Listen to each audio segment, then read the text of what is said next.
नमस्कार दोस्तों, जो हमारी क्लास रहेगी ये रहेगी मोस्ट इम्पोर्टेंट पॉइंट्स किसके ऊपर, संविधान के भाग के ऊपर, यानी कि पार्ट ऑफ कॉन्स्टिट्यूशन।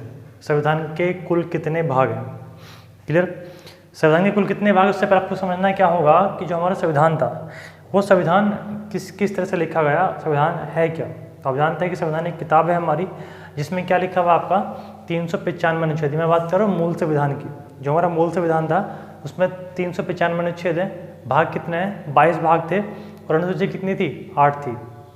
लेकिन आज वर्तमान समय में जो ये हमारा अनुच्छेद है हमारे संविधान में, वो कितने हो चुके हैं, अब 395 से कितने हो चुके हैं, 395 की बजाय अब हो चुके हैं 470 से प्लस। उसके बाद पहले 22 भाग थे, अब कितने भाग हैं, अब वर्तमान में 25 भाग हैं। और पहले अनुसूची 8 थी केवल, अब कितने अनुसूची हैं, 12 हैं। मैं आपको ये क्यों बता रहा हूँ, मैं इसलिए बता रहा हूँ आपको क्योंकि सीधे यहाँ से भी क्वेश्चन पूछता है, क्लियर। क्वेश्चन पूछेगा आपसे एग्जाम में कि भारत के मौलिक संविधान में कुल कितने भाग थे। मौलिक संविधान जब भी क्वेश्चन पूछेगा मौलिक संविधान के बारे में, तो आपको आंसर क्या देना है कि भाग देने हैं आपको 22। जब पूछे कि वर्तमान में भारतीय संविधान में कुल कितने भाग हैं, आपको आंसर देना है 25, ठीक है। तो वर्तमान में भागों की संख्या कितनी होगी, अब 25 होगी, क्लियर। अब भाग क्या होता है, अनुच्छेद क्या होता है, अनुसूची क्या होती है, देखो सिंपल समझ लेते हैं। आपका मान लीजिए एक किताब है आपकी, उस किताब को 22 भागों में डिवाइड कर रखा है, समझ गए। आप जैसे आप कोई किताब लेते हो, किताब खोल के अपना पेज खोलते हो, उसमें तो बिल्कुल क्या मिलता है, सूची लिख के मिलती है क्लियर, कि पहला चैप्टर या पहला अध्याय पेज नंबर इससे लेकर के इस तक, राइट। ऐसा होता है कि नहीं होता, सेम ऐसा ही है। जो हमारा संविधान है, संविधान को कुल 22 चैप्टरों में बांट रखा है, समझ गए। अब टोटल 25 हो चुके हैं, और उसके अंदर उन अध्याय के अंदर जो आपके पैराग्राफ लिखे हुए हैं उनको हम लोग क्या बोलते हैं, अनुच्छेद बोल देते हैं, क्लियर हुआ इतना। तो भाग क्या होता है, ये क्या होता है। अब बात करते हैं अनुसूची क्या होती है। अनुसूची आपको मैं बताऊंगा इसके जस्ट नेक्स्ट वीडियो में आपका कि अनुसूची क्या होती है, कैसे कैसे होती है। फिलहाल हमें फोकस कहाँ पर रखना है, फोकस रखना है आपका कि भारत के संविधान में कुल कितने भाग हैं और उन भाग में किस किस चीज़ का वर्णन किया गया है। दूसरी बात, क्वेश्चन एकदम ऐसे पूछता है कि मान लीजिए पूछता है कि भारत के संविधान भाग 1 में किस चीज़ का वर्णन कर रखा है, कि संविधान के भाग 1 में किस चीज़ का वर्णन कर रखा है। या फिर पूछ लेगा आपका कि भारत के संविधान भाग 1 का वर्णन संविधान के किस अनुच्छेद से किस अनुच्छेद तक है। अनुच्छेद को बोलते हैं हम लोग आर्टिकल, किस अनुच्छेद से किस अनुच्छेद तक है। तो ये 2 तरह के क्वेश्चन बनते हैं एग्जाम में यहाँ से, कि कौन से भाग में किस चीज़ का वर्णन है और इस भाग का वर्णन कौन से अनुच्छेद से कौन से अनुच्छेद तक किया हुआ है। जैसे मैंने आपको यहाँ पर लिखा हुआ है आपका, देखो यहाँ पर मैंने लिखा आपके संविधान के भाग संख्या कि भाग 1, भाग 2, भाग 3 वगैरह, और इधर में मैंने लिखा हुआ है कि उसमें किस किस चीज़ का वर्णन कर रखा है। ये मैंने बहुत शॉर्ट लिख रखा है, डिटेल में आपको मैं बताऊंगा अभी के अभी, ठीक है। उसके बाद जो मैंने यहाँ पर लिखा हुआ अनुच्छेद, जो रेड पेन से आपको लिखा मिलेगा अनुच्छेद, यानी कि इस भाग कैसे आप देखो, भाग 1 का वर्णन, भाग 1 में क्या है, संघ व उसके राज्य क्षेत्र का वर्णन कर रखा है। अब इस भाग 1 का वर्णन कहाँ से कहाँ तक है, अनुच्छेद 1 से लेकर के 4 तक रहेगा, समझ गए ना। तो ये ऐसे ही आपको सारी चीज़ें पढ़नी होंगी। यहाँ पर आपको फोकस क्या रखना है, आपको फोकस रखना है सबसे पहले कि कौन से भाग में किस चीज़ का वर्णन रहेगा। एग्जाम में क्वेश्चन आपके सबसे ज़्यादा इसी से बनता है कि किस भाग में किस चीज़ का वर्णन रहेगा। अनुच्छेद से क्वेश्चन बहुत कम बनते हैं, ऐसे कि कौन से भाग का वर्णन कौन से अनुच्छेद में रहेगा, यहाँ से क्वेश्चन बहुत कम बनते हैं। तो फोकस हमें रखना है आपका कि कौन से भाग में कौन से किस चीज़ का वर्णन कर रखा है।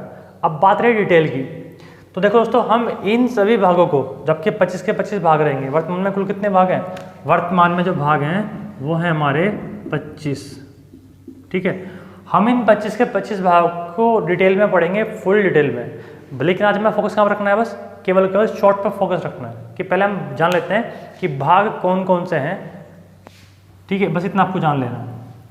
तो स्टार्ट करते हैं। देखो पहले मैं आपको इस क्लास में आपका फुल डिटेल तो दूंगा, साथ में आपको मैं टेक्निक भी दूंगा। मैं टेक्निक बोल रहा हूँ, नॉट ट्रिक्स, कि कैसे आप लोग याद रखोगे कि कौन से भाग में किस चीज़ का वर्णन रहेगा। एक टेक्निक है मेरे पास, उस टेक्निक को हम लोग सबसे लास्ट में रिवाइज करेंगे, तो लास्ट तक बने रहें और पूरा थोड़ा ध्यान ला के देखते हैं कि क्या है क्या नहीं है, ठीक है। तो स्टार्ट करते हैं। देखो उससे पहले संविधान के भाग 1 में किस चीज़ का वर्णन है, आपका संघ व उसके राज्य क्षेत्रों का वर्णन और अनुच्छेद। देखो मैं आपको पहले क्या बताऊँ, पहले मैं आपको बताऊँगा केवल भाग, अनुच्छेद को हम लोग बाद में पढ़ेंगे कौन से कौन से तक रहेगा।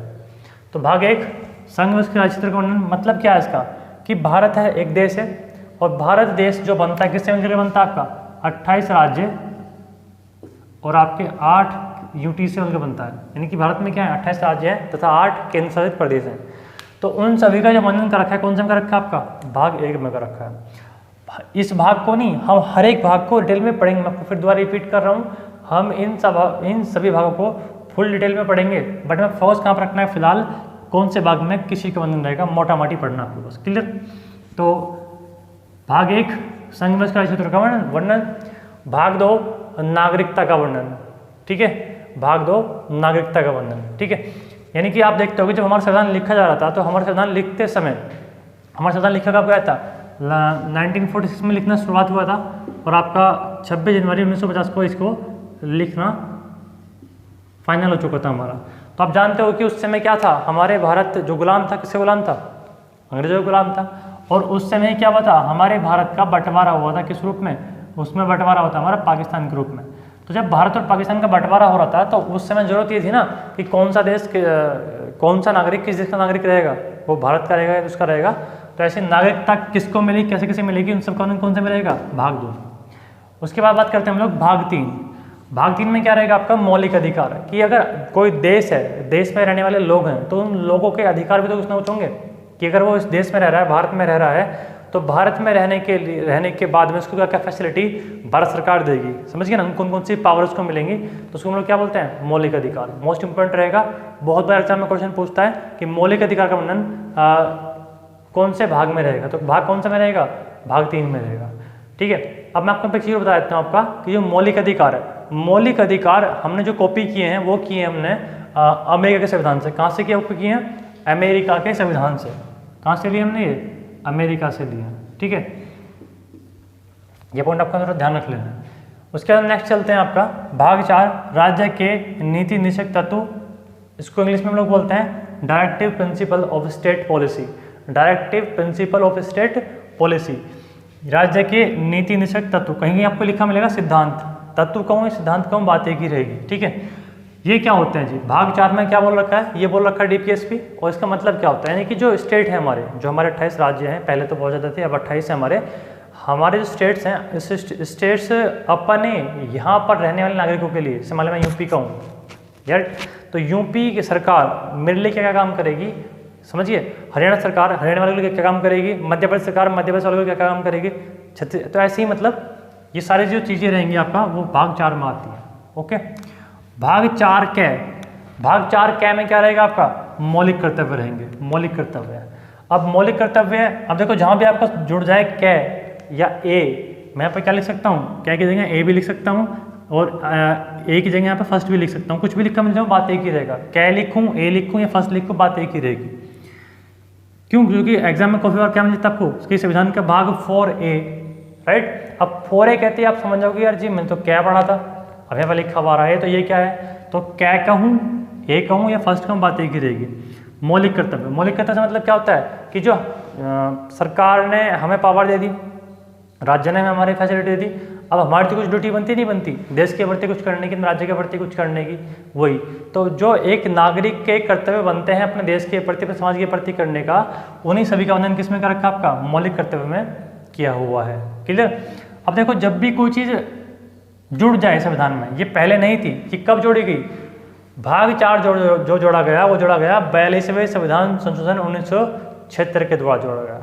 कब जोड़ा गया, 42वें संविधान संशोधन 1976 के द्वारा जोड़ा गया। इंदिरा गांधी उस टाइम पे प्रधानमंत्री थी, उन्होंने ही इसको जुड़वाया था। ये बहुत इंपॉर्टेंट संविधान संशोधन रहेगा, आपको बहुत ध्यान से इसको पढ़ के चलना आपको आगे, ठीक है। उसके बाद भाग 5 में वर्णन रहेगा, भाग 5 में वर्णन रहेगा केंद्र या संघ का, केंद्र या संघ का, ठीक है। केंद्रीय संघ से मतलब क्या होता है आपका कि केंद्र सरकार जो भी काम करती है, देखो अब केंद्र का मतलब क्या होता है आपका, सुप्रीम कोर्ट, राइट, राष्ट्रपति, उपराष्ट्रपति, प्रधानमंत्री वगैरह जितने महत्वपूर्ण पद हैं सारे वो सब इसी भाग के अंतर्गत आते हैं। यानी कि मतलब क्या है कि जो भी काम सेंट्रल गवर्नमेंट के अंदर आते हैं, जो भी काम सेंट्रल गवर्नमेंट करती है या करवाती है, जो भी काम अंडर में आते हैं उसके, उन सभी का अंदर भाग 5 में रहेगा, ठीक है। ये बहुत इंपॉर्टेंट पॉइंट रहेगा, उसको हम लोग अच्छी तरह से पढ़ेंगे डिटेल के अंदर कि क्या राष्ट्रपति होता है, क्या उपराष्ट्रपति होता है, क्या प्रधानमंत्री होता है, राइट, क्या मंत्रिपरिषद होती है आपकी, कैसे लोकसभा बनती है, कैसे राज्यसभा बनती है, वो सब चीज़ कौन से में रहेंगी, भाग 5 की ही रहेंगी, क्योंकि इसमें किसी का वर्णन कर रखा आपका केंद्र का, समझ गए ना। तो भाग 5 में रहेगा केंद्र का। भाग 6, अब देखो तो आपको पता है कि हमारे यहाँ पर क्या होती है, एक तो होती है हमारे यहाँ पर केंद्र सरकार, एक क्या होती है, राज्य सरकार होती है। राज्य होता है कि नहीं होता, तो केंद्र के बाद किसका नंबर आएगा आपका 6 के बाद राज्य, यानी कि जो राज्य हैं कि भारत में राज्य बनेगा तो कैसे बनेगा, क्या उसकी डेफिनेशन रहेगी, कैसे कैसे इसके एक राज्य बनने की नियम है, शर्तें होती हैं वगैरह वगैरह, वो सारी चीज़ें किस में बोल रखी हैं, भाग 6 में बोल रखी हैं। भाग 7 आपका वर्तमान में नहीं है, ये निरस्त कर दिया गया था। क्या कर दिया गया था, निरस्त कर दिया गया था। और ये निरस्त कब किया गया था, इसका 7वें संविधान संशोधन 1956 के द्वारा। अगर आप CGL CPO वगैरह या SI UP SSSC समझ गए ना, अगर आप इनके एग्जाम देने के लिए बैठे तो ऐसे क्वेश्चन पूछता है कि इस भारत के संविधान भाग को कब निरस्त किया गया, तो 1956 में निरस्त किया गया। कौन से संशोधन द्वारा, तो 7वें संविधान संशोधन द्वारा निरस्त कर दिया गया था। अच्छा, इसमें था क्या, देखो 1953 हमारे यहाँ पर एक राज्य पुनर्गठन आयोग बना था, राज्य पुनर्गठन आयोग बना था आपका 1953 में, इसकी स्थापना हो चुकी थी। तो उससे पहले क्या था, हमारे राज्यों को कै ख गै इस तरह की कैटेगरी में बांट रखा था। बाद में फिर क्या हुआ, बाद में फिर आंध्र प्रदेश में आंदोलन हुआ बहुत ज़्यादा कि तेलुगु भाषा वालों के लिए क्या होना चाहिए, अलग से एक देश एक राज्य बनना चाहिए। तो उसके बाद क्या किया गया था, राज्यों को बनाने की एक नया सिस्टम बनाया था आपका, समझ गए ना। उसके लिए एक आयोग बनाया गया था आपका राज्य पुनर्गठन आयोग। तो जब वो राज्य पुनर्गठन आयोग बना दिया गया, राइट, और उसमें नए नए नियम वगैरह बना दिए गए, नए नियम शर्तें उसमें बना दी गई। तो जो शर्तें भाग 7 में लिखी हुई थी वो फिर निरस्त कर दी गई। क्यों, क्योंकि उसके बाद आपका जो आयोग में बात लिखी हुई थी वो सारी लागू हो गई थी, यानी कि इसमें जो लिखी हुई बातें थी वो सारी निरस्त हो चुकी थी। क्लियर, इसको मैं अच्छे से बताऊंगा जब हम लोग भाग 1 पढ़ेंगे कि राज्य कैसे बनते हैं क्या नहीं बनते, तसल्ली से। फिर आपको ध्यान क्या रखना है कि आपका वर्तमान में भाग 7 निरस्त है। कब हुआ निरस्त, 1956 में हुआ। कौन से संशोधन द्वारा, 7वें संशोधन के द्वारा। उसके बाद भाग 8 में किसी का वर्णन रहेगा, केंद्र शासित प्रदेशों का वर्णन या केंद्र शासित राज्यों का वर्णन। केंद्र शासित प्रदेश बोले तो यूनियन टेरिटरीज, ठीक है। तो हमने पढ़ा केंद्र हो गया, राज्य हो गया, राज्य के बाद क्या एक कैटेगरी उपस्थिति हमारे पर केंद्र शासित प्रदेश। तो सिंपल सी क्या रहेगा आपका, केंद्र शासित प्रदेशों का वर्णन या केंद्र शासित राज्यों का वर्णन, ठीक है। कि कैसे हम लोग किसी राज्य को केंद्र शासित प्रदेश बना सकते हैं, कैसे उसको हटा सकते हैं, क्या चीज़ें होती हैं, कैसे उस पर राज्य प्रशासन होता है, वो सारी चीज़ें। उसके बाद भाग 9 में क्या रहेगा आपका, पंचायती राज व्यवस्था का वर्णन। जो हमारे यहाँ पे पंचायतें होती हैं, ग्राम पंचायतें वगैरह, वो कैसे कैसे काम करती हैं, उन सबका वर्णन कौन से में रहेगा, भाग 9 में। भाग 9 के क्या में रहेगा, नगर पालिका का वर्णन। और नगर पालिका को जो संवैधानिक दर्जा दिया गया था, नगर पालिका पहले से हमारे यहाँ पर नहीं थी, तो ये जब जोड़ी गई थी हमारे संविधान में, इनके लिए नियम बने थे प्रॉपर तरीके से। ये बने थे आपके 74वें संविधान संशोधन 1993 के द्वारा। देखो दोस्तों, कहीं आपको भी लिखा 1992 में भी लिखा मिल सकता है, ठीक है, कन्फ्यूजन नहीं होना। ये डिपेंड करेगा आपको ऑप्शन के ऊपर, क्योंकि जो ये संविधान संशोधन था इसकी शुरुआत जो पारित हुआ था आपका 1992 में पारित हुआ था, लेकिन जब इसको पूर्णतः मान्यता मिली थी, ये मान्यता आपको मिली थी कब, 1993 में। तो शुरुआत इसकी इसमें होती है, लास्ट आपका अंत 1993 में होता है। तो नगर पालिका को, यहाँ से क्वेश्चन पूछेगा आपसे कि नगर पालिका को संवैधानिक दर्जा कब दिया गया, तो आप कौन सा देना जी, 1993 में दिया गया। कौन से संशोधन के बाद, 74वें संविधान संशोधन के बाद में दिया गया। क्लियर, इतना याद सब मैं कराऊंगा, याद सब मैं आपको कराऊंगा, बस आप थोड़ा सा ध्यान से इसको पढ़ते चले जाएं कि इसके अंदर डिटेल में है क्या। उसके बाद 9 है सहकारी समिति। सहकारी समिति कब जोड़ा गया, 97वें संविधान संशोधन 2011 के द्वारा जोड़ा गया। क्लियर, अब सहकारी समिति होती क्या है, आपने सुना कोऑपरेटिव सहकारी समिति, जिससे आप, जैसे आपका अगर आप देहात से बिलोंग करते हैं तो आपके आसपास गन्ना समिति देखते होंगे, या कोऑपरेटिव जैसा आपको गाँव वालों को खाद वगैरह मिलता है। तो ये सब चीज़ें उनके उद्देश्य की पूर्ति के लिए की जाती हैं, ताकि एक आम आदमी, एक किसान आदमी भी आगे बढ़ सके, उसको सहयोग मिल सके। उसके लिए क्या बनाया गया, सहकारी समिति, कोऑपरेटिव्स, ठीक है। तो ये से आप देखो, ये बहुत खास है, इसको ध्यान रख लेना। ये मैं ऐसे नहीं लिखा, इसमें बहुत खास है चीज़ें आपका कि कौन से संशोधन के द्वारा जोड़ी गई। तो सहकारी समिति को संवैधानिक दर्जा, क्वेश्चन पूछता है एग्जाम में, यहाँ से इसी तरह से पूछता है कि सहकारी समिति को संवैधानिक दर्जा कब प्राप्त हुआ, तो 97वें संविधान संशोधन 2011 के द्वारा प्राप्त होता है। क्लियर इतने, ओके भाई। चलिए भाग 10 में क्या रहेगा आपका, अनुसूचित जाति एवं जनजाति क्षेत्रों का वर्णन, राइट। इसका मतलब क्या आपका कि भारत के कौन कौन से क्षेत्र अनुसूचित जाति के रहेंगे और कौन से क्षेत्र अनुसूचित जनजाति के रहेंगे, और उन जनजाति को कौन कौन सी पावर, कौन कौन सी फैसिलिटीज मिलेंगी, वो सब चीज़ों का वर्णन कौन से में रहेगा, भाग 10 में रहेगा, ठीक है। अनुसूचित जाति बोलते हैं हम लोग SC को, शेड्यूल कास्ट। अनुसूचित जाति बोले तो शेड्यूल कास्ट, इसको बोलते हैं SC। और अनुसूचित जनजाति किसे बोलते हैं हम लोग, जनजाति किसे बोलते हैं, शेड्यूल ट्राइब्स, ST।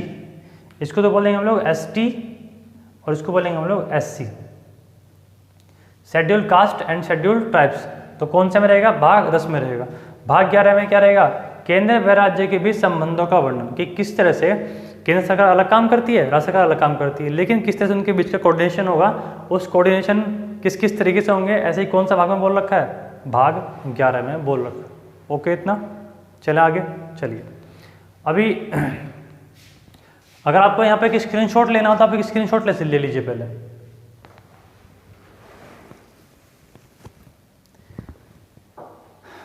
हो गया, इतना समझ में आ रहा है आपको। चलिए भाग 12 में क्या बोल रखा है आपका, वित्त, संपत्ति, वाद एवं संविदा।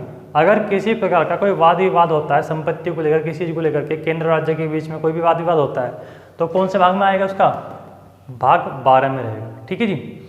उसके भाग 13 में क्या रहेगा आपका, भारत के राज्य क्षेत्र के भीतर व्यापार। अगर कोई भी भारत के अंदर कोई भी व्यापार होता है, कोई भी बिजनेस अगर होता है तो वो बिजनेस किस आधार पर होगा, कितनी परसेंटेज रहेगी, क्या उसमें स्टेट का रोल रहेगा, कितने परसेंट स्टेट रहेगा, कितने परसेंट सेंट्रल गवर्नमेंट का रहेगा, वो सब चीज़ कौन से में बोल रखी है, भाग 13 में बोल रखी है।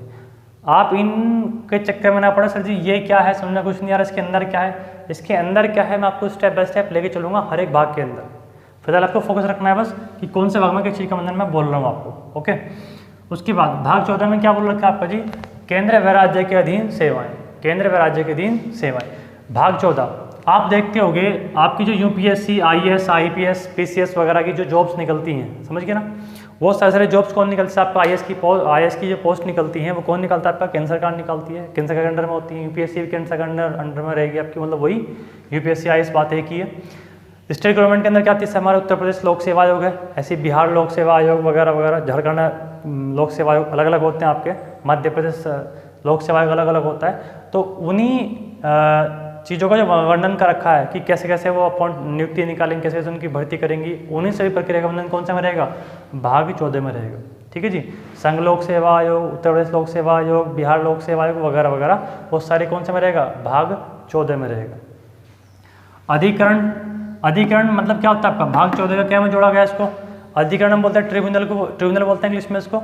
और कब जोड़ा गया इसको, 42वें संविधान संशोधन 1976 के द्वारा जोड़ा गया। ये अधिकरण क्या होता है जी, देखो अधिकरण क्या था, देखो किसने कब जोड़ा गया, 42वें संविधान संशोधन 1976 के द्वारा जोड़ा गया। आपको मैंने बता रखा है पहले किसने इस टाइम हमारी 1976 में भारत की प्रधानमंत्री कौन थी, इंदिरा गांधी थी।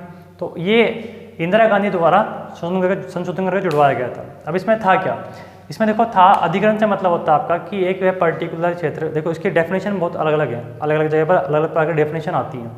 लेकिन यहाँ पर क्या था आपका, अगर किसी भी प्रकार की कोई भी न्यायिक व्यवस्था है या कोई भी अगर बड़े बड़े अधिकारी हमारे पोस्टेज होते थे तो उन सबसे संबंधित जो भी आपकी न्याय व्यवस्था थी वो सब इसी अधिकरण में सुनी जाती थी।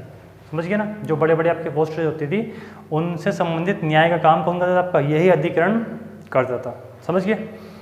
उसके बाद भाग 15 में क्या रहेगा आपका, निर्वाचन आयोग या चुनाव आयोग, निर्वाचन आयोग या चुनाव आयोग, बात एक ही रहेगी। इसको हम लोग बोलते हैं इलेक्शन कमीशन। तो भाग कौन से में रहेगा, भाग 15 में रहेगा। भाग 16 में क्या रहेगा, कुछ वर्गों के लिए विशेष प्रावधान, कुछ वर्गों के लिए विशेष प्रावधान का वर्णन कौन से भाग में रहेगा, भाग 16 में। अब कुछ वर्ग कौन कौन से होते हैं, देखो जो आपके SC ST OBC वगैरह जो रहेंगे आपके, आपने सुना होगा आपने कुछ टाइम पहले क्या बोलते हैं उसको, एंग्लो इंडियंस, आंग्ल भारतीय समुदाय के जो व्यक्ति होते हैं, जो एंग्लो इंडियंस होगी, SC ST होगी, OBC होगी, तो उनके लिए कुछ विशेष प्रावधान कर रखे हैं, राइट। जैसे कि आप जानते हो कि जो हमारी लोकसभा होती है, राइट, लोकसभा हो, विधानसभा हो, उन सभी में क्या होता है आपका, उनके लिए कुछ सीटें आरक्षित होती हैं ताकि उनका प्रतिनिधित्व करने वाला हमारी संसद में या विधानमंडल में, यानी कि विधानसभा वगैरह में क्या होना चाहिए, वहाँ पर प्रतिनिधि होने चाहिए। तो लोकसभा में आपको पता है कि SC की सीटें भी आरक्षित होती हैं, ST की सीटें भी आरक्षित होती हैं। और अभी तक तो क्या था, अभी तक तो आंग्ल भारतीय समुदाय की भी सीटें आरक्षित होती थी, लेकिन उनको अभी हाल ही में निरस्त कर दिया गया। तो ऐसे ही बोल रखा आपका, कुछ वर्गों के लिए विशेष प्रावधान, समझ गए ना, मतलब लोकसभा वगैरह में सीटें आरक्षित कर देना। तो भाग 16 में रहेगा। राजभाषा, राजभाषा में क्या रहेगा आपका, भाग 17 में रहेगा। और राजभाषा आपकी क्या रहेगी, राजभाषा आपकी, देखो राजभाषा आपकी क्या है, आपकी जो राजभाषा है, राजभाषा है आपकी जी हिंदी, ठीक है। और आपकी जो लिपि है वो है आपकी देवनागरी, क्या है, देवनागरी। आपकी जो राजभाषा है, राष्ट्रभाषा भारतीय कोई नहीं, ध्यान रखना आप लोग, राष्ट्रभाषा भारत की कोई भी नहीं है, केवल राजभाषा है। राजभाषा क्या है? हिंदी। और जो भारत की जो लिपि है वो कैसी है आपकी? देवनागरी रहेगी। और आपको बता दूं मैं, जिन भाषाओं को राजभाषा का दर्जा दे रखा है वो कितनी है? वो टोटल है आपकी 22 भाषाओं को राजभाषा को दर्जा मिला हुआ है। कन्नड़, तमिल, तेलुगु, मलयालम, समझ गए ना, उड़िया, उसके बाद आपका पंजाबी, उसके बाद गुजराती, उसके बाद मराठी, उसके बाद आपकी हिंदी, तमिल, तेलुगु, ये सारी चीज़ें मैं आपको लिखूंगा इसके बारे में कि 22 भाषाएं कौन कौन सी रहेंगी। तो फिलहाल आपको फोकस यहाँ रखना है कि भाग 17 में राजभाषा का वर्णन रहेगा। और यहाँ पे एक बहुत इंपॉर्टेंट पॉइंट ध्यान रखना है कि राजभाषा कौन सी है? हिंदी रहेगी। और लिपि कौन सी रहेगी आपकी? देवनागरी रहेगी। क्लियर? यहाँ पर आपको बता दूं मैं, अनुच्छेद जो 351 है आपका, 351 में बोल रखा है साफ साफ कि भारत सरकार अनुच्छेद 351 के तहत हिंदी के प्रचार एवं प्रसार के लिए क्या काम करेगी? हमेशा प्रयास करेगी, इसको बढ़ावा देगी। क्लियर? उसके बाद भाग 18 में क्या रहेगा आपका? भाग 18 में रहेगा आपका आपातकालीन उपबंधों का वर्णन। दोस्तों देखो, अभी आपको सुनने में थोड़ा सा अजीब सा लग रहा होगा, सर जी क्या बोले जा रहे हैं। मैं आपको इनको बहुत ही अच्छे तरीके से, बहुत ही सिंपल टेक्निक के माध्यम से मैं सर याद कराऊंगा। सारे के सारे भाग आपका बीके भी याद हो जाएंगे हैंड टू हैंड, बट आप लोग बस कंटिन्यू करते रहें। आपातकालीन उपबंधों का वर्णन। देखो, जो आपको पता है कि हमारे यहाँ पर राष्ट्रीय आपातकाल 3 तरह के होते हैं। राष्ट्रीय आपातकाल, समझिए, राज्य आपातकाल, उसके बाद वित्तीय आपातकाल। 3 आपातकाल आपके यहाँ पर होते हैं, जिसको हम लोग बोलते हैं इमरजेंसी। तो जब इमरजेंसी लगती है, जब आपातकाल लगता है, तो उस कंडीशन में हमारी जो स्टेट गवर्नमेंट्स है या सेंट्रल गवर्नमेंट है वो किस तरह से काम करती है, या जब भारत पर कोई आक्रमण कर दे या कोई से भी आपातकाल लग जाए, कोई से भी जब भी इमरजेंसी लग जाए, तो उन हालात में किस किस तरह से भारत सरकार या भारत में शासन चलता है, वो कौन से भाग में रहेगा? भाग 18 में रहेगा। ठीक है। उसके बाद भाग 20 में क्या बोल रखा है आपका? सॉरी, भाग 19 में आपका ज़्यादा खास नहीं है, विविध पॉइंट्स है इसमें बहुत सारे मिसलेनियस। ठीक है, छोड़ देते हैं। उसके बाद भाग 20 ज़्यादा खास भी नहीं है 19 वाला। भाग 20 में क्या बोल रखा है आपका? संविधान संशोधन की प्रक्रिया, कि जो हम लोग पढ़ रहे हैं ना कि इतने संशोधन द्वारा ये जोड़ा गया, वो जोड़ा गया, सब चीज़ें, तो उन सब का वर्णन कि अगर भारत के संविधान में बदलाव होगा, संशोधन बोले तो अमेंडमेंट बोले तो बदलाव। ठीक है, तो जो अमेंडमेंट होता है, जो संशोधन होगा तो किस किस तरीके से होगा, उन सभी का वर्णन कौन से भाग में दे रखा है? भाग 20 में दे रखा है। और यहाँ से अनुच्छेद बहुत पूछता है कि संविधान संशोधन की प्रक्रिया का वर्णन कौन से अनुच्छेद में है, ये भी बहुत बार पूछ रखा है। अनुच्छेद 368। और भाग कौन सा रहेगा आपका? भाग 20 रहेगा। ठीक है। उसके बाद भाग 21 में क्या रहेगा आपका? अस्थायी संक्रमणशील तथा विशेषाधिकार का वर्णन। मतलब क्या है? देखो, आप उसको थोड़ा सा अनुच्छेद देखने पड़ेंगे। अनुच्छेद, इस भाग का वर्णन कौन से अनुच्छेद से कौन से अनुच्छेद तक रहेगा? 369 से 392 तक इसका वर्णन रहेगा। अब ये सारे अस्थायी संक्रमणशील विशेषाधिकार मतलब क्या है आपका? देखो, इस भाग 21 में, ये भाग 21 अब तक तो इम्पोर्टेंट नहीं था, लेकिन आपका जब से आपका जम्मू एंड कश्मीर की धारा 370 जो हटाई गई है, समझ के ना, यानी कि जो वह अनुच्छेद जो जम्मू एंड कश्मीर को विशेष राज्य का दर्जा देते थे, वह अनुच्छेद हटा दिए गए, तब से ये भाग इम्पोर्टेंट बन गया आपका। अदरवाइज इससे पहले ज़्यादा खास नहीं था। क्यों? देखो, जो अनुच्छेद 370 था, यानी कि 370 जो होती है आपकी धारा, अनुच्छेद 370, वो कौन से में थी? उसको हटा क्यों पाए? उसको ये लोग हटा क्यों पाए? मोदी इसको हटा क्यों पाया? वो इसलिए हटा पाया, मोदी इसको हटा क्यों पाया? क्योंकि वो क्या थी? टेम्परेरी थी। ऐसा किसे बोलते हैं हम लोग? टेम्परेरी को। ऐसे ही जो अनुच्छेद 369 से 369 से 392 तक जितने भी अनुच्छेद हमारे संविधान में हैं, वो सब के सब टेम्परेरी हैं। उनको जब चाहे ये लोग, यानी कि हमारी संसद है, वो कभी भी हटा सकती है, समझ गए, चूँकि वो टेम्परेरी थी। ऐसे ही आपका जो अनुच्छेद 370 था, धारा जो 370 थी, इसको टेम्परेरी बेस पर ही बनाया गया था, लेकिन इन लोगों को बस राजनीतिक चक्कर में क्या किया, राजनीतिक फायदा उठाने के लिए उसको परमानेंट इन्होंने बना दिया था, जिसके बाद में मोदी के द्वारा हटा दिया गया। तो ये जितने भी आपके टेम्परेरी चीज़ें हैं, जो भी अस्थायी तौर पर शामिल हैं भारतीय संविधान में, वो सब भाग 21 में रहेगी। ठीक है। और अनुच्छेद 369 से 392 तक का वर्णन भाग 21 में रहेगा।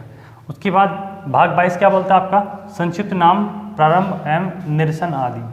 ये भाग 22 का मतलब क्या है? देखो, अगर पूछे कि भारत के संविधान का नाम, जो संविधान है हमारा, उस संविधान का नाम क्या है, उसका पूरा नाम क्या है, वगैरह वगैरह, तो जो हमारा संविधान है, उस संविधान का नाम है भारत का संविधान। क्वेश्चन पूछेगा कि संविधान का नाम भारत का संविधान है, इसका वर्णन संविधान के कौन से भाग में रहेगा? तो आप कौन सा कहते हैं ना जी? भाग 22 में रहेगा, समझ गए ना। भाग 22 के आर्टिकल 393 में ही क्या बोल रखा है? 393 में बोल रखा है कि संविधान का नाम भारत का संविधान होगा। ठीक है जी। आपसे क्वेश्चन अगर ये भी पूछ ले कि संविधान का शीर्षक क्या है, संविधान का शीर्षक यानी कि what is the title of Indian constitution, तो आपको क्या कहना है ना जी, भारत का संविधान, इंडियन कॉन्स्टिट्यूशन। ओके, तो ये थे आपके 22 भाग। अब आप बोलोगे सर जी आपने तो बताया कि भाग जो हैं वो कितने हैं, 25 हैं, फिर तो 22 ही रहेगी, फिर तो 22 ही रहेगी। तो देखो आपको समझना पड़ेगा कि जो वर्तमान में जो भागों की संख्या है वो तो आपकी कितनी है, वो तो आपकी है तो 25, फिर आप तो यहाँ से 22 से समझाया, फिर ये कहाँ से आए, तो देखो 22 तो हो गए आपके, ये 22 में से 7वां क्या हुआ, 7वां हो गया आपका निरस्त, तो 22 में से गया कितना बचा, 21 बचे, राइट। अब देखो जो हमारे 4 बाद में जोड़े गए भाग, 4 के बाद में जोड़ा गया, 9 के बाद में जोड़ा गया, 9 के बाद में जोड़ा गया और 14 का क्या वही बाद में जोड़ा गया। तो अब इसमें चार कितने जोड़ो, 4 और जोड़ दीजिए तो कितना हो गया, 4 और 1 5 और ये कितने हो गए 25। तो अभी क्या हुआ, किस तरह से होते हैं 25, इस तरह से होते हैं 25 भाई। ठीक है, टोटल भाग कितने थे, 22 थे, 22 में से एक 7वां निरस्त हुआ तो कितने बचे, 21 बचे, और 4 बाद में जोड़े गए तो कितने हो गए, अब टोटल 25 हो गए। तो वर्तमान में भारतीय संविधान कुल कितने भागों में बटा हुआ है, कुल 25 भागों में बटा हुआ है। मूलतः कितने भागों में बटा हुआ था, मूलतः मतलब जो लिखा गया था 26 जनवरी 1950 का जो संविधान था उसमें कुल 22 भाग थे, लेकिन वर्तमान में कितने हैं, वर्तमान में कुल 25 भाग हैं। आई होप आपको समझ में आया होगा इतना। ठीक है, अब देखो मैंने आपको यहाँ पर लिखा हुआ है आपका अनुच्छेद, अनुच्छेद को आप लोग एक बार देखो, अनुच्छेद कोई ऐसी चीज़ नहीं है कि आपको मैं कोई ऐसी ट्रिक दूँ, टेक्निक दूँ कि आपको यहाँ पर ऐसे याद हो जाए। ट्रिक टेक्निक आपको यूट्यूब पर दुनिया भर की मिल जाएंगी, लेकिन मैं तो हमेशा ये मानना है कभी भी ट्रिक्स के चक्कर में ना पड़े। ट्रिक के चक्कर में पड़ोगे तो ट्रिक याद करते करते मर जाओगे। तो इसलिए आपको फोकस याद रखना है कि चीज़ों को थोड़ा सा आप लोग रिविजन करते रहें, रिविजन करते करते आपको सारी चीज़ें याद हो जाएंगी। और रही बात अनुच्छेदों की, तो देखो अनुच्छेदों को याद कराने की प्रॉमिस मेरी है आपको, अनुच्छेदों को याद आपको मैं कराऊंगा, बस आप मेरा साथ इस तरह से देते रहें, इस तरह से आप लोग से अपना सहयोग करते रहें, इस तरह से आप लोग सब्सक्राइब या इस तरह से आप लोग अपना प्यार बनाए रखें। ठीक है, बस फिर भी आप लोग जो मैंने अपने लिखे हुए हैं आप इनको एक बार रीड कर लेना। ठीक है, बाकी जब मैं आपको इनको डिटेल में पढ़ाऊंगा तो आपको मैं स्टेप बाय स्टेप एक एक अनुच्छेद याद कराऊंगा जो हमारे एग्जाम के पॉइंट ऑफ व्यू से खास रहेंगे। तो ये आपको अनुच्छेद खुद से पढ़ लेने हैं एक बार, क्योंकि ये तो आपको थोड़ा सा खुद से ही थोड़ा सा याद रखने पड़ेंगे। जब इनकी डिटेल पढ़ेंगे तो आपके सामने जब आएंगे तो आपको मैं रिकॉल कराऊंगा, देखो इसका वर्णन संविधान के उस वाले भाग में था। हो गया इतना, तो डिटेल आपको मैंने बता दी है कि ये कैसे कैसे हमारे भाग 22 थे, कैसे 25 बने, वो सब मैंने बता दिया। अब मैं आपको बताता हूँ यहाँ पर आपका कि इनको याद रखने की टेक्निक, कि इनको आप याद किससे रखोगे। ठीक है, देखो टेक्निक है, कोई ट्रिक नहीं है, आपको भाग की संख्या और भाग के नाम से ही कनेक्ट करते हुए हमें चीज़ों को याद रखेंगे। तो स्टार्ट करते हैं अपनी टेक्निक। थोड़ा सा आपको मजा क्या लगेगा, लेकिन आपने अगर इसी चीज़ को इसी तरह से 2 से 3 बार दोहरा लिया तो आई प्रॉमिस, मुझे पूरा विश्वास है कि आप इसको जल्दी से नहीं भूलोगे। फिर इसको अगर आप लोग 1 हफ्ते बाद 2 हफ्ते बाद इसको फिर दोबारा से रिवाइज कर लोगे। ठीक है, तो फटाफट स्टार्ट करते हैं अपना टेक्निक कैसे याद रखेंगे। देखो आपका संविधान का भाग 1 हो या अनुच्छेद 1 हो या आपकी अनुसूची 1 हो, उन सभी में किसी का वर्णन मिलेगा, आपका संघ व उसके राज्य क्षेत्रों का वर्णन मिलेगा। यानी कि भारत कैसे बना और भारत में राज्य हैं तो कोई राज्य कैसे बन सकता है, कैसे नहीं बन सकता। तो पहले का तो झंझट ही खत्म, क्या प्रॉब्लम खत्म हो गई आपकी कि भाग पूछे तब भी आपको यही आंसर देना है कि भाग 1 में किसी का वर्णन रहेगा ये, अनुच्छेद पूछे तब भी आपको आंसर ये देना है, और अनुसूची पूछे तब भी आपको आंसर यही देना है। अब बात करते हैं उसके बाद 2 की। देखो कोई देश है या कोई स्टेट है आपका, कोई देश स्टेट कब कहलाएगा, जब उसमें लोग रहेंगे, लोग रहेंगे नहीं रहेंगे। तो देश के बाद किसी नंबर आती है आपकी नागरिकों की, किसकी आती है, नागरिकों की। क्लियर, तो यहाँ पर भाग 2 में किसका बंधन हो गया, आपका नागरिकता का बंधन हो गया, भाग 2 में नागरिकता का बंधन हो गया। ठीक है जी, रही बात इनके आर्टिकल की, तो अनुच्छेद 5 से 11 मैं तसल्ली से बताऊंगा आपको, 5 से 11, 5 में क्या है, 6 में क्या है, 7 में क्या है, और फिर मैं तसल्ली से बताऊंगा आपको, तब मैं आपको अच्छे से याद कराऊंगा। फिलहाल आपको मैंने इसलिए लिख दिया यहाँ पर, ये जो अनुच्छेद है आपके वो इसलिए लिख दिए मैंने ताकि आप अगर कहीं एग्जाम में क्वेश्चन बन भी जाए तो आपको थोड़ा सा बस इसमें एक ही क्लास में एक ही स्क्रीन शॉट में आपको काफ़ी डाटा मिल जाए। भाग 3 में मौलिक अधिकार का बंधन है, कैसे याद रखोगे। देखो भाग कौन सा है, भाग है आपका 3, भाग कौन सा आपका 3, क्या है जी, मौलिक अधिकार। कहाँ से लिए? अमेरिका से लिए। याद कैसे रखोगे? देखो भाग 3 क्या है जी? मौलिक अधिकार। मौलिक अधिकार कहाँ से लिए? वो भी अमेरिका से लिए। अगर मैं ऐसे इसका ये डिलीट कर दूँ, देखो 3 कैसे बने? नहीं बन रहे। भाग 3 अधिकार और कहाँ से लिए? अमेरिका से लिए। हाँ जी, भाग 3 मौलिक अधिकार कहाँ से लिए? अमेरिका से लिए। क्या इतना इसमें? चलिए, राज्य के नीति निश्चित तत्व यानी कि DPSP। भाई हमें संविधान ने पावर दे दी और हम लोग अलग अलग स्टेट में रहते हैं, तो स्टेट भी तो हमें कुछ ना कुछ पावर देगा। स्टेट भी तो हमारे लिए कुछ ना कुछ करेगा, करेगा नहीं करेगा?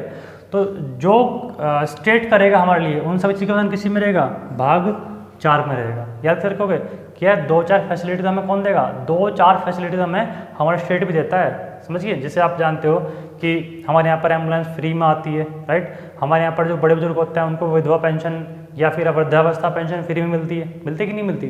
तो ऐसी चीज़ें। तो फैसिलिटी मतलब 2-4 फैसिलिटी कौन देगा? आपका राज्य देगा ही देगा। उसके बाद 4 क्या में क्या रहेगा आपका? मौलिक कर्तव्य। ध्यान रखना आपको, मौलिक अधिकार 3 में है और मौलिक कर्तव्य 4 में रहेगा। देखो अधिकार 3 में है कैसे रखोगे? मैंने बता दिया कि अधिकार का ये भी तो कैसे बन रहा है? ये भी तो आपका 3 की तरह बन रहा है, लेकिन यहाँ आपका क्या रहेगा? मौलिक कर्तव्य। मौलिक कर्तव्य क्या बोलते हैं हम लोग? फंडामेंटल ड्यूटीज़ बोलते हैं इंग्लिश में, फंडामेंटल ड्यूटीज़। क्या यहाँ पे क्या आ रहा है? क्या, और यहाँ पे भी क्या आ रहा है आपका? क्या आ रहा है? तो कैसे बोलते तो कर्तव्य। ठीक है जी, इसका ये बहुत पूछता है आपके एग्जाम में, तो उसको ध्यान रखेंगे। अनुच्छेद 51 का क्या रहेगा इसका? तो आपने 4 ये पढ़ लिए शुरुआत के, तो 4 को एक साथ पढ़ लेंगे, बाकी 4 को बाद में पढ़ेंगे।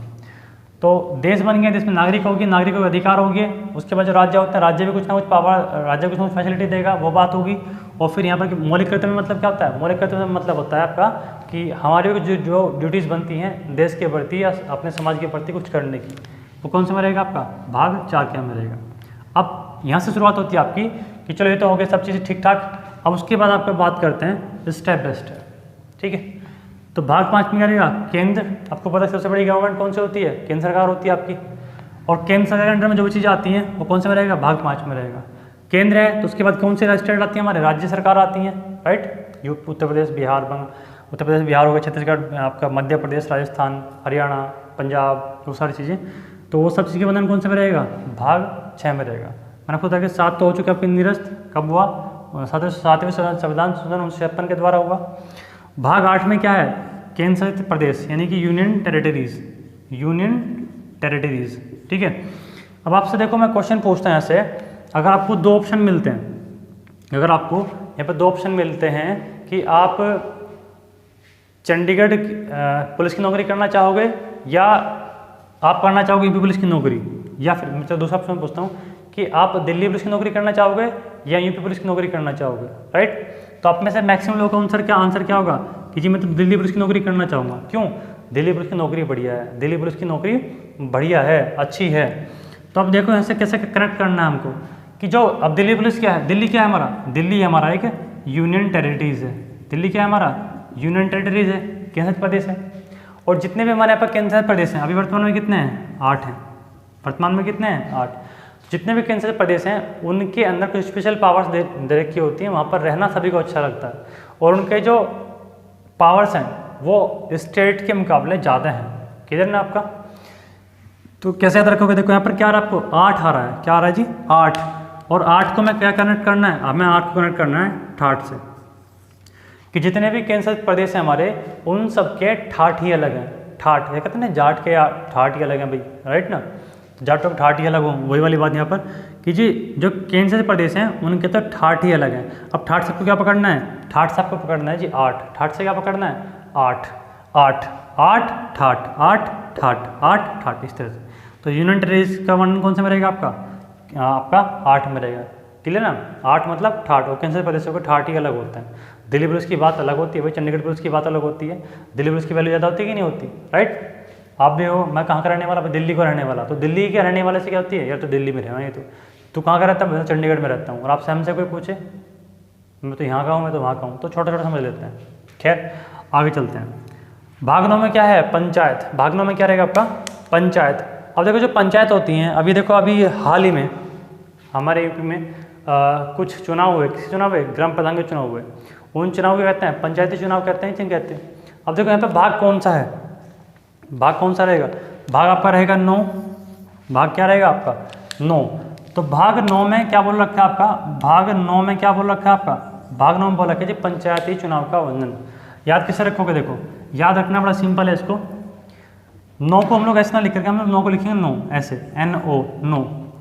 अब देखो आपको पता है कि जब पंचायत या प्रधान का चुनाव होता है तो उसमें कितनी माथापच्ची होती है, कितना पैसा लगता है, यहाँ तक कि लड़ाइयाँ भी हो जाती हैं, यहाँ तक कि इतना लड़ाइयाँ बढ़ जाती है कि एक दूसरे को गोली भी मार देते हैं।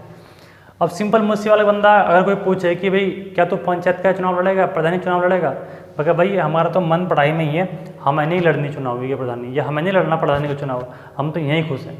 तो मैं क्या बोलूँगा, नो, ना ना ना ना ना, मैं नहीं पढ़ता, नो मैं नहीं लड़ता चुनाव का प्रधान, वो प्रधानी का चुनाव, मैं नहीं लड़ता प्रधानी का चुनाव, ठीक है जी। तो इसलिए आपको यहाँ से पकड़ना है, नो, नो में क्या है जी, पंचायती राज व्यवस्था का बंधन, कि प्रधानी का चुनाव बहुत बुरा है भाई, मैं नहीं पढ़ता, मैं नहीं पढ़ता इन चक्करों में, मेरे तो यही चीज़ ठीक है। तो नो आपको तुरंत ध्यान आना चाहिए, नो मतलब नो मैं नहीं लड़ता भाई, क्या नहीं करता, प्रधानी में तो बहुत ज़्यादा टेंशन है, मैं नहीं लड़ता प्रधानी का चुनाव, ठीक है जी। तो पंचायत का बंधन भाग 9 में रहेगा। आगे चलेंगे हम लोग। 9 कै नगर पालिका सिंपल रहेगा, आपका ध्यान रखना इसमें, ये खास ऐसे क्वेश्चन पूछता है कि कब इसको संवैधानिक दर्जा दिया गया था, तो 74वें संविधान संशोधन द्वारा दिया गया था आपका। सहकारी समितियाँ वही आपको बता दें, कोऑपरेटिव, थोड़ा सा इनको आप लोग वैसे याद रखेंगे, ठीक है। अब उसके बाद क्या आता है आपका 10 में क्या आता है आपका अनुसूचित जाति तथा जनजाति का वर्णन, यानी कि SC तथा ST क्षेत्रों का वर्णन। भाग कौन सा रहेगा, भाग रहेगा 10। याद कैसे रखोगे, याद रखेंगे, देखो सिंपल तरीका रहेगा आपका, 10 है आपका, 10 को मैं क्या पकड़ लेना है आपको, 10 मतलब 10 इजकल टू बस, 10 इजकल टू बस। यानी कि अब देखो पहले क्या होता था हमारे पास, SC एंड ST वाले जो थे बेचारे बहुत, आपको पता है कि SC एंड ST कैटेगरीज में पहले तो बहुत ज़्यादा क्या थी, पढ़े लिखे लोग बहुत कम होते थे। अब तो खैर जो रेशो है एजुकेशन का बहुत बढ़ चुका है आपका, लेकिन SC ST देखो हमें सिर्फ क्या करना है, मेरा यहाँ पे पर्पज़ है आपको इन भाग कौन से भाग में किस चीज़ का वर्णन है सिर्फ याद कराना, ठीक है ना, कि हम लोग बस याद रख पाएँ, तो इसीलिए आपको टेक्निक बना के दे रहा हूँ मैं आपको, ठीक है। तो देखो हमने भाग 9 में किसी का वर्णन करा था आपका, 9 मतलब 9 मुझे नहीं लड़ना पंचायत का चुनाव, राइट ना। और जब देखो चुनाव आते हैं, जब चुनाव हमारे भारत में आते हैं, चाहे वो प्रधानी के चुनाव हो, चाहे वो आपके विधायक के चुनाव हो, चाहे आपके वो सांसद के चुनाव हो, चाहे वो किसी भी चीज़ के चुनाव क्यों ना हो, तभी इन नेता को किसकी याद आती है, तभी नेताओं को दलितों की याद आती है, तभी नेताओं को गरीब लोगों की याद आती है। अदरवाइज 5 साल कोई पूछता भी नहीं है कि ये क्या हो रहा है जी, क्या नहीं हो रहा तुम्हारे क्षेत्र में। तो अब देखो 10 मतलब बस, जब चुनाव हुआ, जब पंचायत का चुनाव हुआ, हम पकड़ के कहाँ पे चलें, जब पंचायत का चुनाव हुआ तो जो हमारे कैंडिडेट थे वो कहाँ पहुँचे, SC ST वाले के पास पहुँचे। अब क्या बोलते हैं, भाई मैं तेरी बिरादरी का हूँ, मेरा ध्यान रखिए, तो मैं तेरी बिरादरी का हूँ, तुम्हारा ध्यान रखिए। तो अब क्या बोलते हैं SC ST वाले, 10 बस बस बस बहुत हो चुका, अब हम बिरादरी बात पे नहीं जाएंगे, अब हम बिरादरी को देख के वोट नहीं देंगे, हम कास्ट को वो देख के वोट नहीं देंगे, अब हम वोट इसको देंगे जो हमारे क्षेत्र का, जो हमारे गांव का, जो हमारे एरिया का, जो हमारे ज़िले का जो विकास करेगा, हम वोट उसको देंगे। क्योंकि अब क्या हो चुके हैं, लोग पढ़ लिखे हो चुके हैं।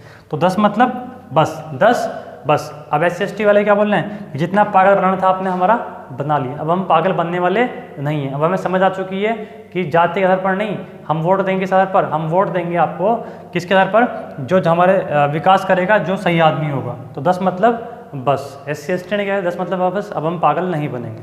क्लियर, इतना हो गया होगा आई थिंक याद, 10 मतलब बस, SC ST वाले बोल दिया। अब भाग 11 में है केंद्र व राज्य के बीच संबंध, कैसे याद रखोगे, देखो जब भी बात आ जाए संबंधों की, संबंध, जब भी संबंध बनते हैं, सगे संबंधी बनते हैं, तो कैसे बनते हैं संबंध आपके, कोई 2 आदमी होंगे तभी तो बनेंगे, नहीं बनेंगे। भाई रिश्तेदारी कब बनती है, रिश्तेदारी में तभी तो बनती है कि जब आप किसी से जाकर के मिलोगे। दोस्त कब बनता है, कि जब आप किसी से मिलकर के बात करोगे। दोस्ती किसे बोलते, संबंध किसे बोलते हैं, जहाँ पर एक या एक से अधिक लोग हों, उसको क्या बोलते हैं लोग, संबंध बोल देते हैं। अब देखो यहाँ पर क्या है 11, अब 1 और 1 मिले क्या होते हैं आपके, 1 और 1 11, वो मत बोलना कि 2 मैं 2 की बात वैसे तो 1 और 1 2 होते हैं, लेकिन हमें टेक्निक में याद करके रखना है 1 और 1 11। एक मूवी आई थी आपके कुछ टाइम पहले, एक मूवी आई थी किसकी, गोविंदा की और किसकी थी, उसमें होता संजय दत्त, गोविंदा की और संजय दत्त की एक मूवी आई थी आपकी 1 और 1 11, इसमें वो पागलबंदी से करते फिरते रहे, ठीक है ना। तो 1 और 1 11, यानी कि केंद्र व राज्य के बीच संबंध का जो वर्णन है वो कौन से भाग में क्या रखा है आपका, 11 में कर रखा है। तो यहाँ पे क्या हुआ, केंद्र व राज्य क्या बोल रहे हैं कि भाई तू अलग मैं अलग, लेकिन हमें एक मिल जाए तो क्या बन जाएगा, हमारा देश बन जाएगा। और हमारी पावर क्या हो जाएगी, हमारी पावर 11 गुनी हो जाएगी। क्या हो जाएगी, हमारी पावर 11 गुनी हो जाएगी। तो एक और एक कितना होता है आपके 11। एक मूवी का नाम याद रख लेना, ठीक है ना। और आपको जब एक और एक 11 याद आ जाएगा तब समझ में आ जाएगा कि इस संबंधों का वर्णन किया जा रखा है आपका। किसका वर्णन कर रखा है आपका, संबंधों का वर्णन, ठीक है। देखो वैसे तो केंद्र सरकार और राज्य सरकार कहने को तो हमारे अलग अलग काम करती हैं, लेकिन हमारा अगर ढांचा देखें, जो हमारा संविधान के अनुसार जो ढांचा है, ये सब एक ही माला की पिरे हुए मोती, यानी कि एक ही तरीके से मिलकर काम करते हैं। तो अगर एक साथ मिलकर काम करेंगे तभी हमारा देश सुपर पावर बनेगा। तो एक और एक 11। आई होप आपको समझ में आया होगा इतना, ठीक है जी। आगे चलते हैं हम लोग। भाग 12 में क्या है आपका, वित्त, संपत्ति, वाद एवं संविदा। देखो वित्त मतलब क्या है आपका, संपत्ति, वाद एवं संविदा मतलब क्या रहेगा, इसको हम लोग भाग 12 में कैसे याद रखेंगे। देखो यहाँ पर आपका एक शब्द आ रहा है आपका 12। क्या आ रहा है जी, 12। 12 का मतलब क्या होता है, आपने सुना होगा ना, आपके गाँव में देहात में एक सुनने को मिलता होगा, तू तो 12 बाँट होगा, क्या होगा, तेरा झगड़ा आना है हो। जहाँ पर वित्त हो गया, जहाँ पर संपत्ति हो गई, आपको पता है कि जहाँ पर संपत्ति ज़्यादा हो गई, जहाँ पर वित्त मतलब क्या होता है, पैसा फाइनेंस ज़्यादा हो गया, वहाँ पर क्या होना है, वहाँ पर वाद विवाद मतलब लड़ाई झगड़ा होना ही होना है। होता कि नहीं होता। तो उसको याद कैसे रखोगे, जहाँ पर संपत्ति ज़्यादा हुई वहाँ पर वाद विवाद होगा, और जहाँ वाद विवाद होगा वहाँ पर क्या होगा, सिंपल सी बात है, वो तो 12 बाँट होना ही होना है। क्या हो जाएगा, तो 12 बाँट हो जाएगा, 12 बाँट हो जाएगा। और 12 बाँट का मतलब होता है आपका गाँव वाली भाषा में तेरा नाश हो जाएगा, तेरा विनाश हो जाएगा आपका। तो 12 बाँट यानी कि 12वें भाग में किसी को होना है, तब कौन सा जी, 12वें भाग में वित्त। 12 का मतलब 12 बाँट हो जाएगा। 12 बाँट मतलब क्या हो जाएगा, जब वहाँ पर क्या होगा, वाद विवाद होगा। वाद विवाद क्यों होता है हमारे यहाँ पर हर जगह होता है आपका, कि तूने मेरी जमीन ले, तूने मेरा जेवर ले, तूने मेरी खेती ले, तूने मेरे ये कर, तूने मेरे कर दिया। तो हमेशा क्या होता है आपका, वित्त, संपत्ति एवं वाद एवं संविदा। तो इसी पे कहते हैं आपका 12 बाँट। उसके बाद क्या रहेगा आपका भाग 13। भाग 13 में क्या रहेगा आपका, भारत के राज्य क्षेत्र के भीतर व्यापार। भारत के राज्य क्षेत्र के भीतर व्यापार। आपको पता है कि भारत में दो तरह की सरकार होती हैं, एक सेंट्रल गवर्नमेंट होती है, एक स्टेट गवर्नमेंट होती है, समझिए। और वो कोई भी अगर काम करते हैं व्यापारिक रूप से तो उनको काम करना ही करना होगा। तो देखो यहाँ पे क्या आ रहा है आपका 13 आ रहा है। तो यहाँ पे क्या बोल रहा है, सेंट्रल गवर्नमेंट स्टेट गवर्नमेंट से क्या बोल रही है, तेरा मेरा साथ। क्या बोल रही है, तेरा मेरा साथ, तेरा मेरा व्यापार, तेरा मेरा व्यापार। जब तेरा मेरा व्यापार सही चलेगा तभी क्या होगा, हमारा देश आगे चलेगा। तो तेरा मेरा आपको ध्यान रख लेना है कि केंद्र सरकार से क्या बोल रही है, राज्य सरकार से, कि तेरा मेरा आंतरिक व्यापार, यानी कि भारत के राज्य क्षेत्र के भीतर व्यापार का बंधन कौन से भाग में रहेगा, भाग 13 में रहेगा। भाग 14 केंद्र राज्य के बीच अधीन सेवाएं, मैंने बता रखा था आपका, वही यूपीएससी, संघ लोक सेवा आयोग, उत्तर प्रदेश लोक सेवा, सब बंधन कौन से में रहेगा, भाग 14 में रहेगा, ठीक है। भाग 14 का क्या मैं यही आपको मैं बता चुका हूँ, इसमें कुछ नहीं है आपका। भाग 15 में क्या है, बहुत इंपॉर्टेंट पॉइंट आपको ध्यान रखना, बहुत इंपॉर्टेंट पॉइंट, क्वेश्चन पूछा एग्जाम में कि निर्वाचन आयोग के बंधन भाग कौन से में रहेगा, भाग 15 में रहेगा। कैसे तरह रखोगे आपको इसमें ध्यान रखना है भाई, भाग 15 में निर्वाचन आयोग का बंधन है। देखो आपको पता है निर्वाचन आयोग का काम क्या होता है, चुनाव करवाना। हमारे यहाँ पर जो भी राष्ट्रपति के, प्रधानमंत्री के या आपके सांसद के, ये सब चुनाव कौन करवाता है, यही निर्वाचन आयोग करवाता है आपका, चुनाव आयोग करवाता है आपका, ठीक है। अब देखो जो भी आपके चुनाव होते हैं वो चुनाव कितने साल के लिए होते हैं आपके, आपको पता है कि हमारे यहाँ पर चुनाव कितने साल के होते हैं, 5 साल के लिए होते हैं। हमारे यहाँ पर चुनाव 5 साल में एक बार होते हैं। हमारे यहाँ पर चुनाव 5 साल में कितनी बार होते हैं, एक बार होते हैं। 5 साल में एक बार होते हैं। जब भी इनका कोई इकट्ठा लिख दो क्या बन जाएगा आपका, भाग 15। हमारे यहाँ पर चुनाव 5 साल में एक बार होते हैं, और चुनाव कौन करवाता है, निर्वाचन आयोग करवाता है। चुनाव कौन करवाता है आपका, निर्वाचन आयोग। तो भाग 15 में किसी बंधन हो गया आपका, चुनाव 5 साल में एक बार होते हैं, चुनाव 5 साल में एक बार होते हैं। तो चुनाव कौन करवाएगा, निर्वाचन आयोग। तो निर्वाचन आयोग कौन से भाग में हो गया आपका, भाग 15 में हो गया। क्लियर इतना इसमें आपको। भाग 16 कुछ वर्गों के लिए विशेष प्रावधान।